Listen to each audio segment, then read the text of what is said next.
Breaking news tonight, new first-hand accounts show a new issue on the rise in teen lives, the importance of critical thinking when using social media.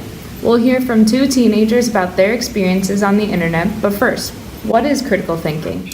Critical thinking means questioning, analyzing, and evaluating information around you before accepting it as a fact. That includes analyzing your own beliefs, actions, and thoughts. Now, reporting live from the block.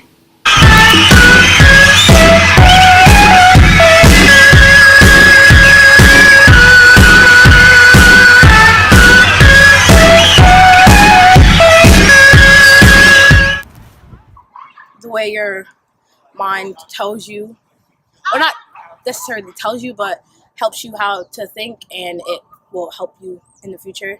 And it, when you ask yourself questions, they help you think and help your brain get better. So you said ask yourself questions. Do you think that that's like a key part of critical thinking? Yes, asking yourself questions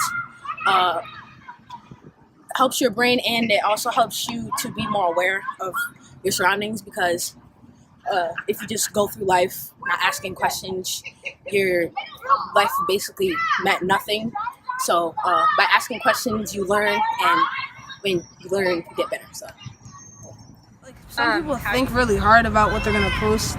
Like, I don't really do that. I just post what I think is interesting.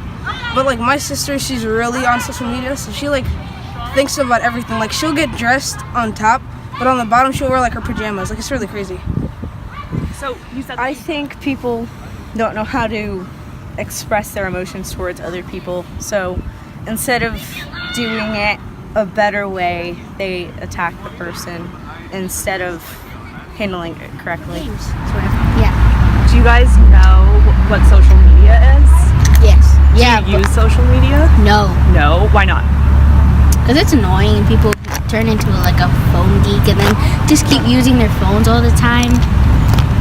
You don't want to be like that? No. No. Like the boys said, social media addiction is very prevalent in today's society. Social networking accounts for 28% of all media time spent online. Additionally, users between the ages 15 and 19 spend an average of at least 3 hours a day on social media sites. Increased time online increases the exposure and likelihood of risky behaviors and decisions. These trends demonstrate the need for critical thinking when using social media.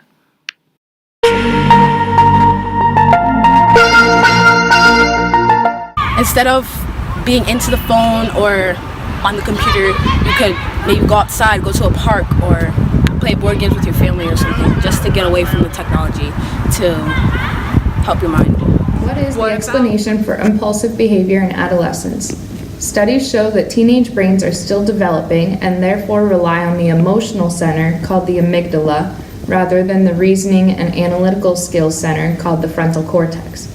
Teens have a more emotional response to a stimuli compared to adults because the emotional area of the brain is more active than the other areas.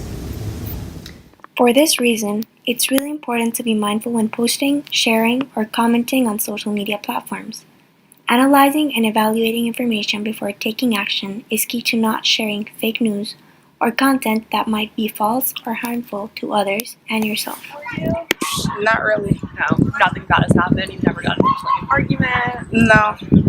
Never? Never. No, and I'm not saying that to be like hypercritical. I'm just saying because it's so easy not to, and that's like I think a whole appeal to social media. Because I think a lot of people. I mean, if you look at certain people in parts of power in this country, I'd argue they don't use critical thinking. So I don't think a lot of our students use critical thinking because no one's told them, or they've been told, but they've never been really shown how to. Because it's so accessible just to use and just go and use it and just post and it's easy. Critical thinking is not a skill that can be developed overnight, so we all need a little help navigating good and bad of the internet. Some resources teens can utilize include websites like Snopes.com, where they can check the factuality of a news story, or read about internet safety tips on websites like the New York Public Library.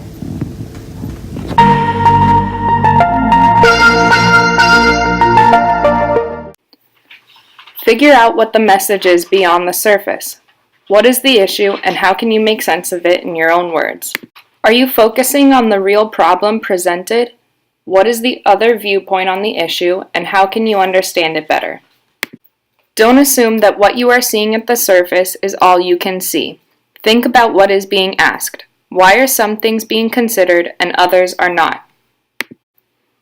Be open to hearing new points of view and don't be scared to change your mind.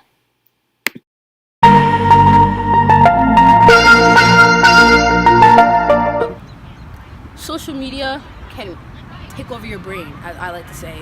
It drives you away from being connected and being open, like how Writer's Block does, where even though we put our phones away, yeah, that's boring to me, but we come outside here and we learn here, we play, and that helps me. That's why I love Writer's Block, because it has helped me to come out of my shell, and it has helped me to better my mind and be more connected with. Recording live from Okay, how are we gonna do this? I feel we can just. So I don't know.